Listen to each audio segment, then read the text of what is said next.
that Sabrina's gone.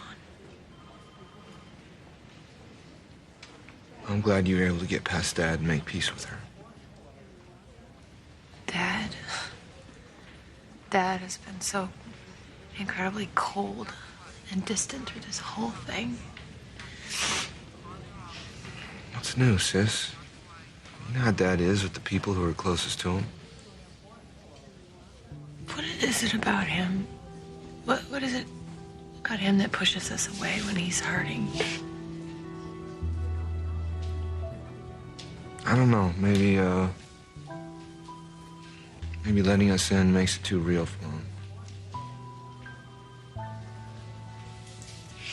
just want to help him. I mean, I know how I'm feeling about all this, and I can't imagine what he's going through right now. I don't think anyone could get through to him right now. Not even Mom. Especially not Mom. In fact, I'm sure she's the last person that he wants to see. You think maybe we should call her again? You've called and left messages.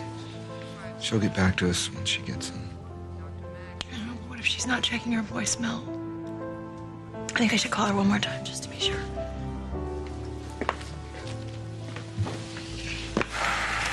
Well, you know, Mom, once she hears about this, she's gonna want to see Dad.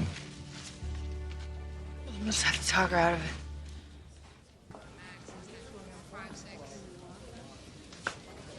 Victor, I need to talk to you. There's still so much I want to say.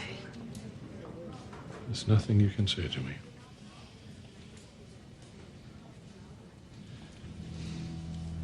I knew this David Shah was a no-good son of a bitch the moment I first laid eyes on that man. We warned you against him. I warned you against him. But you didn't listen because you were too damn arrogant. That's why you didn't listen, did you? Because if you had listened, Sabrina and the child would still be alive. I had nothing to do with the accident. This was no accident. You damn well know it was no accident. This was an execution, was murder. David Shah was a member of the mob. He's a killer. You brought him into our lives. I hold you responsible.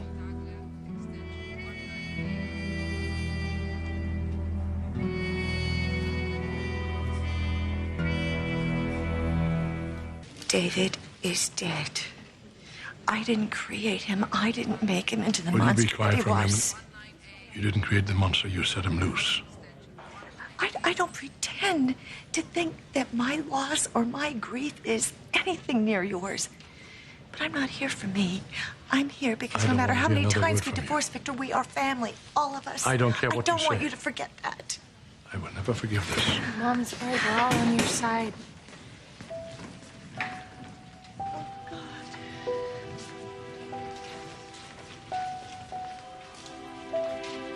You know where they're taking her? Taking her to the morgue. Dad, please don't do this. She never did harm to anyone. One of the kindest people I've ever known. She loved me more than anyone has ever loved me. No strings attached, nothing, no restrictions. She just loved me. And now she's gone. They're taking her to the basement, to a cold and sterile morgue. They put a tag on her toe, then a stick in her drawer. Dad, please. I only wish they would stick you in that drawer.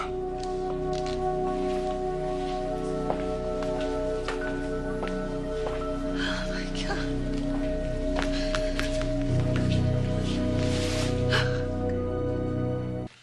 You never should have gone to the hospital, Mom. You knew how Dad would react. I couldn't not go. No matter what has transpired between your father and me over the years, I owed it to him to show my face and apologize for what David has done. I'm sorry Dad was so rough on you.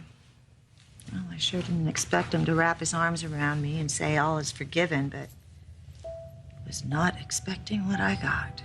Dad had no right to blame you for Sabrina's death. He's just mad at everyone right now. Well, I'm sure he'll come around. No, I don't think so. Not this time. I know your father better than he knows himself. Sabrina was young and naive. He felt very protective of her like he did with me so many years ago. And he was more than her husband. He was her guardian angel. And now she's dead. He must feel in his heart that he failed her. He's probably just gonna lash out at everybody who's ever cared about him. And then when he's done hurting us, he'll hurt himself. Mom, you should drink your tea. It'll help you sleep. I don't even want to sleep. I'll just have nightmares. I think I'm gonna go. What? I'm just gonna go back to my place. No. No, Mom.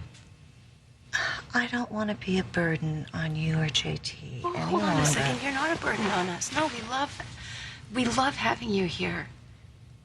Besides, if you go home, who are you gonna have to talk to? I agree. I don't think you should be alone right now.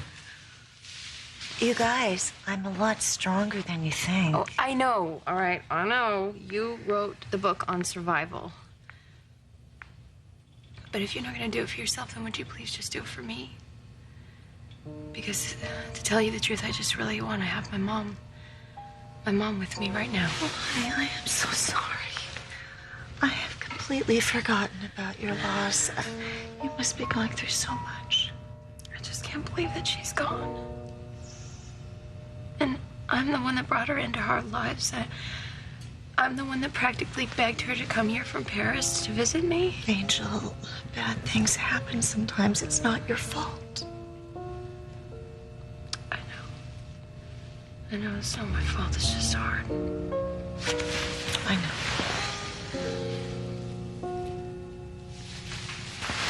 But I think you're the one who needs some sleep.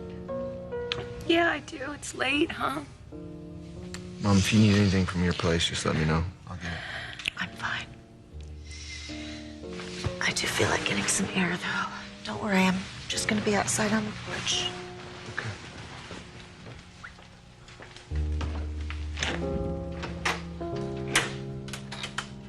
At least we got her to stay. Yeah, but I'm still worried about her. Sort of feeling a little bit disloyal, like we're talking behind Mom's back. Don't be silly. We're just worried about her. Yeah, I know. But after everything she's been through with David, and after everything that's happened because of him, it's gonna take some time getting over that. Especially with Dad on the warpath. I mean, the things he said to her. Yeah, it was bad. I've heard Dad say some pretty shocking things. And I'm sure the worst of it hasn't even happened yet. Which means we really have to keep an eye on her. You know, I was thinking about what you said earlier about the morphine. And how giving an addict something like that, especially when their life is an emotional roller coaster, it's gonna make her pretty vulnerable, you know? Falling off the wagon, I know. Been thinking about that too.